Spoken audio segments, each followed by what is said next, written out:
శ్రీరామ్. ఓం గం గణపతే నమః. తెలంగాణ రాష్ట్రంలో అన్నిటికంటే కూడా అత్యంత ప్రత్యేకత కలిగిన వినాయక నిమజ్జన ఉత్సవాన్ని ఇప్పుడు మనం చూస్తున్నాం. జగిత్యాల జిల్లా కొరుట్లలో ఈ కార్యక్రమం జరుగుతోంది. ఇక్కడ ప్రత్యేకత ఏమిటంటే పట్టణంలో నెలకొల్పిన వినాయక విగ్రహాలన్నింటినీ కూడా ఒక్క చోటికి తీసుకొచ్చి, ఇప్పుడు మీరు స్క్రీన్ వెనుక చూస్తున్నారు, ఇక్కడ విగ్రహాలన్నీ ఒక్క చోటుకి తీసుకొస్తారు. అంటే దాదాపుగా 120 నుండి 150 విగ్రహాల వరకు ఇక్కడికి వస్తాయి.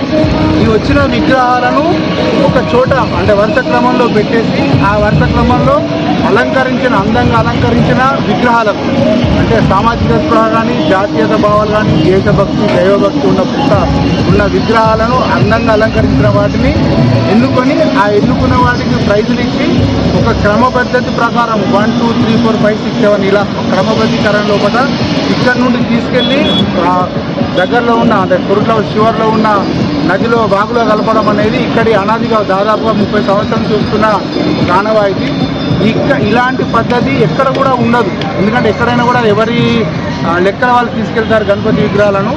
ఇక్కడ అలా కాకుండా పట్టణంలో నెలకొల్పిన విగ్రహాలన్నీ కాలేజీ గ్రౌండ్లోకి వచ్చి ఇక్కడ నుండి తీసుకెళ్లిన విగ్రహాలన్నింటినీ కూడా అందంగా అలంకరించిన విగ్రహాలను మళ్ళీ అక్కడ నిమజ్జనం చేయడం అనేది జరుగుతుంది. ఇలాంటి కార్యక్రమం తెలంగాణ రాష్ట్రంలో ఎక్కడ కూడా ఉండదని చెప్పి తెలుసు.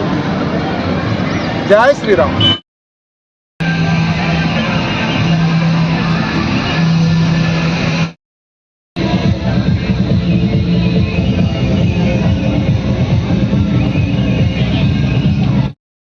రేపు ఎల్లుండి